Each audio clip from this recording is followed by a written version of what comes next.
Cette conférence va maintenant être enregistrée. Bonjour à tous et bienvenue pour cette dernière formation comptable consacrée au rappel. Cette formation va être relativement courte, je pense qu'en 15-20 minutes, on aura vu l'essentiel de ce que je souhaite vous montrer. Alors, pour la gestion des rappels, donc je vais vous expliquer où ça se trouve. Ça se trouve dans le plan comptable, dans le plan de travail, pardon, dans le menu « Je relance les copropriétaires ». Donc sur ce menu, vous avez plusieurs sous-menus de configuration. On va déjà les voir dans « Configurer les niveaux de relance ». Alors la configuration des niveaux de relance est personnalisable par copropriété.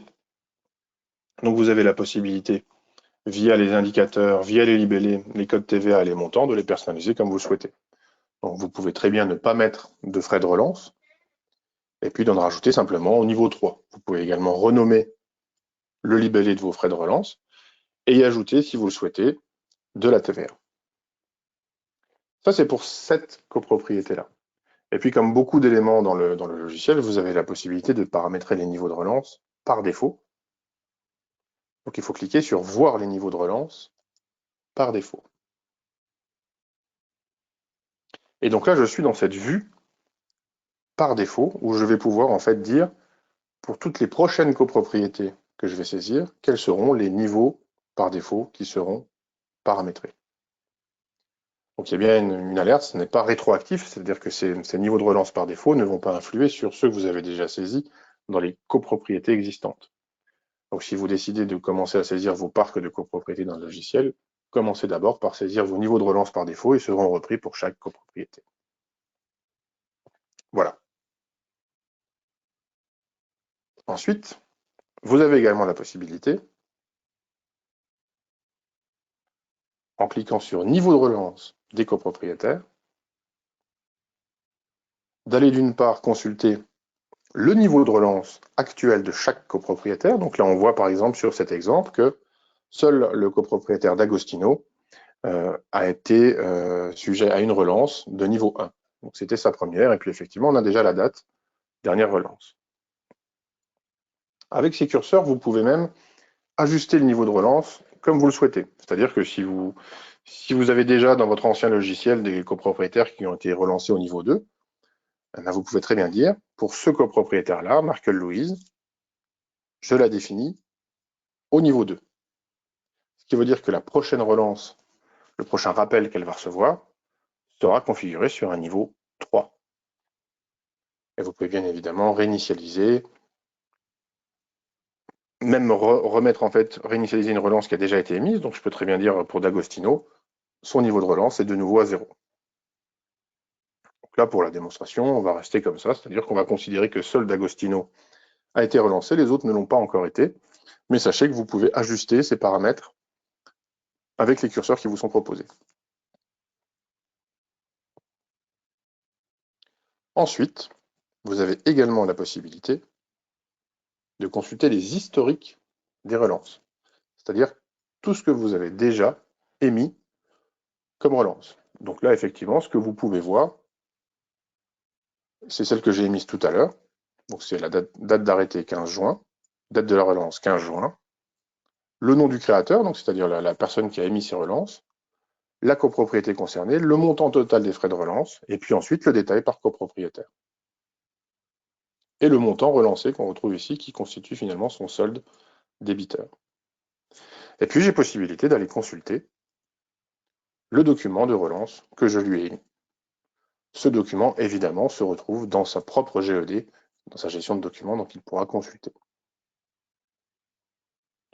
Donc voilà pour l'historique. Maintenant, nous allons passer au cœur du sujet, c'est-à-dire la gestion et l'émission des relances et des rappels. Donc c'est toujours dans le plan de travail. Je relance les copropriétaires, ici. Alors, ce module, dans un premier temps, il faut savoir qu'il est multi-copropriété, donc vous allez pouvoir relancer vos copropriétaires pour toutes vos copropriétés en une seule manipulation. Là, la résidence du parc est quasiment vide, je crois qu'on n'a même pas de comptabilité, donc on va rester uniquement sur la résidence Neptune. Et puis, vous allez pouvoir mettre une date d'arrêté, ce qu'on a vu tout à l'heure, Donc ce sont les dettes contractées au plus tard donc là on va mettre au plus tard aujourd'hui, le 15 juin 2021. Sachez que vous pouvez borner cette date comme vous le souhaitez, donc mettre une date au 1er juin. Et donc dans ce cas-là, vous allez relancer vos copropriétaires, sur toutes leurs dettes contractées jusqu'au 1er juin. On ne tient pas compte des 15 derniers jours. Ça, c'est à vous de le paramétrer et de le décider. Par défaut, on vous propose évidemment la date du jour. Et donc là, ce menu se déroule en plusieurs étapes. Donc l'étape 1, effectivement, c'est le paramétrage de la date d'arrêté, et la copropriété concernée, là où les copropriétés concernées. Puis si je clique sur étape suivante, donc là, le logiciel va calculer en fait la dette des copropriétaires endettés au 15 juin 2021. Donc là, je retrouve les 4 copropriétaires de ma copropriété, qui sont tous endettés. Alors j'ai plusieurs informations, donc je sais déjà sur le suivi qui fait que ce copropriétaire-là a déjà été sujet à une relance de niveau 1, les autres non. Je vois leur nombre de lots, je vois également la date de leur dernier paiement. Puis si je laisse mon curseur sur cette date-là, je vois le montant également de leur dernier paiement, donc ça me permet d'avoir rapidement une vue de ce qu'ils ont payé et quand. Et puis également la dernière relance. Donc la dernière relance, c'est celle d'aujourd'hui pour D'Agostino que j'ai fait juste avant cette formation. Et puis on a possibilité pour chacun de ces copropriétaires, encore une fois, de consulter son solde détaillé pour voir effectivement le détail de sa dette. Une fois que j'ai consulté ces informations-là, j'ai plusieurs options. Donc pour chaque propriétaire, je peux décider de ne pas le relancer. Puis si je clique sur ce bouton, j'ai également la possibilité de le relancer. Donc vous voyez que la ligne passe en bleu. Ou également de faire une relance sans frais. C'est-à-dire que je vais lui émettre un courrier de relance, même si c'est une relance de niveau 2 et que l'on a paramétré le niveau 2 avec des frais, si je clique sur relancer sans frais, je n'aurai pas effectivement cette relance. Et donc vous pouvez faire ça pour chaque propriétaire. Donc pour chaque copropriétaire, vous avez la possibilité de relancer ou non, en fonction de ses habitudes de paiement, de ce que vous souhaitez faire. Donc vous avez vraiment une personnalisation. Évidemment, si vous avez une copropriété qui fait 50 lots avec 50 copropriétaires endettés, on ne va pas vous demander de cliquer 50 fois sur chaque copropriétaire. Donc vous avez effectivement ici un petit cartouche qui vous permet, au niveau de l'action pour tous les copropriétaires, si je clique par exemple sur relancer ici, tous mes copropriétaires seront relancés. Si je clique sur relancer sans frais, ça va s'appliquer à la liste complète. Donc idéalement, effectivement, vous cliquez sur relancer. Et puis si vous avez une exception ou deux, ici vous cliquez sur, par exemple, ne pas relancer. Là, pour la démo, on va tous les relancer. Et donc, la dernière étape, si je clique sur étape suivante, j'ai mon récapitulatif avant émission des relances. Donc j'ai ma date d'arrêté, ma date d'émission, l'émetteur, le fournisseur qui va facturer les frais de relance. Donc je pense que dans 100% des cas, finalement c'est le syndic. Donc on va cliquer sur le fournisseur syndic. Et puis là, je décide ou non d'imprimer la situation de compte.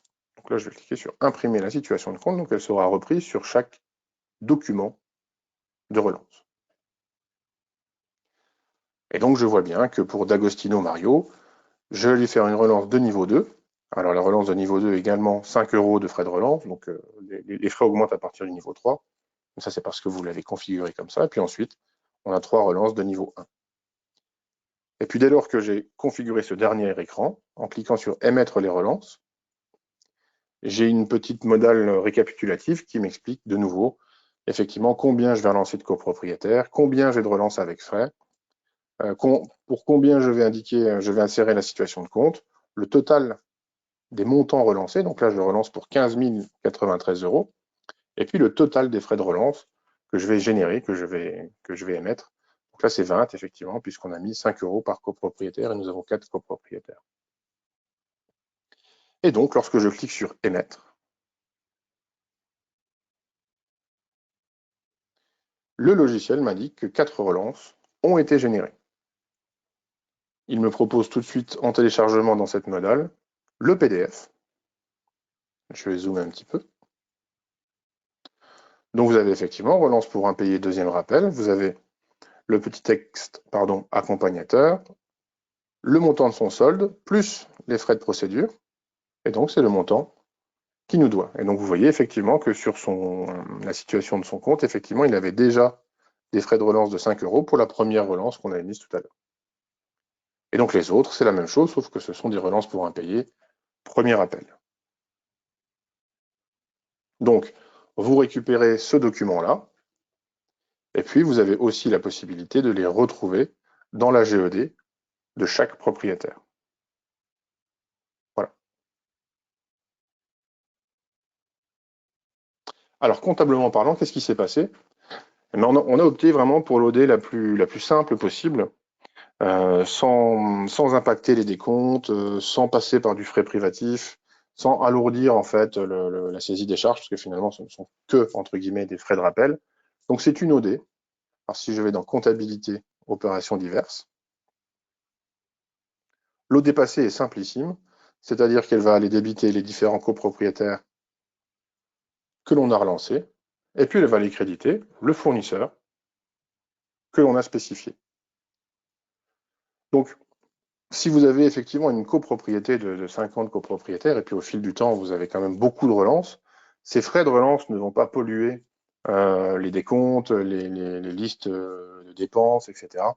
Ça transite vraiment du compte propriétaire au compte fournisseur. Donc à cela, effectivement, on lui joint un courrier pour bien lui spécifier l'argent qu'il nous doit. Donc ça figure dans son compte immédiatement, mais ça ne figurera pas dans les répartitions de charges communes et privatives.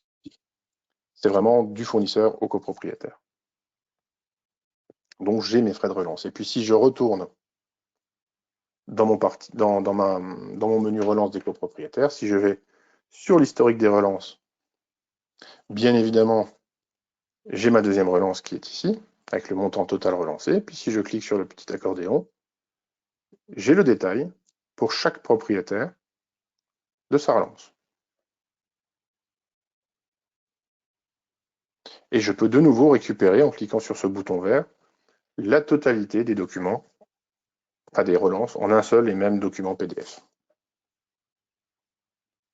De la même manière, donc, je peux retourner sur les niveaux de relance des copropriétaires qui se sont mis à jour, avec le niveau qui se met à jour, mais je peux très bien dire, ben voilà, finalement, D'Agostino, il m'a tout payé, donc je repasse à 0, ou alors je le remets à niveau 1, par exemple, ou je peux le passer même au niveau supérieur. Vous avez vraiment la possibilité de faire comme vous le souhaitez. Et par défaut, cet écran-là, ce menu, se met à jour dès lors que vous saisissez de nouvelles relances. Et si je retourne, donc, pour finir, sur une balance des tiers, par exemple, que je vais afficher uniquement les copropriétaires. Hop. Donc sur le compte de chaque propriétaire, on voit bien que les frais de relance figurent bien sur son compte, et donc c'est consultable si vous souhaitez lui envoyer sa situation de compte, mais également dans son extranet, puisque chaque propriétaire dans son extranet a la vue de sa situation de compte, donc il voit effectivement les frais de relance apparaître à la bonne date. Voilà, donc comme vous voyez, la formation était ultra rapide. Finalement, il n'y a pas grand-chose d'autre à voir sur les frais de relance. Le module est assez intuitif, assez simple d'utilisation. Donc voilà. On a eu des demandes sur un éventuel calcul d'intérêt de retard. On va certainement l'implémenter assez rapidement. On essaie de trouver une méthode de calcul simple, efficace et fiable, surtout qui ne soit pas sujette à discussion, parce que le calcul des intérêts de retard, c'est toujours assez compliqué à mettre en place parce que la dette évolue, il faut savoir sur combien de jours se baser, donc c'est pas si évident que ça. Donc on essaie de trouver une méthode assez empirique qui puisse convenir à tout le monde et qui soit simple à comprendre surtout. Donc pour l'instant, sachez simplement qu'on a uniquement les frais de relance et qu'on est en train d'étudier la possibilité de mettre des intérêts de retard par jour, journalier, enfin ça on ne sait pas encore, donc on communiquera évidemment là-dessus lorsque ce sera prêt. Voilà, je pense qu'on a tout vu, donc je vous remercie pour votre attention, je vous souhaite une bonne journée et je vous dis à bientôt.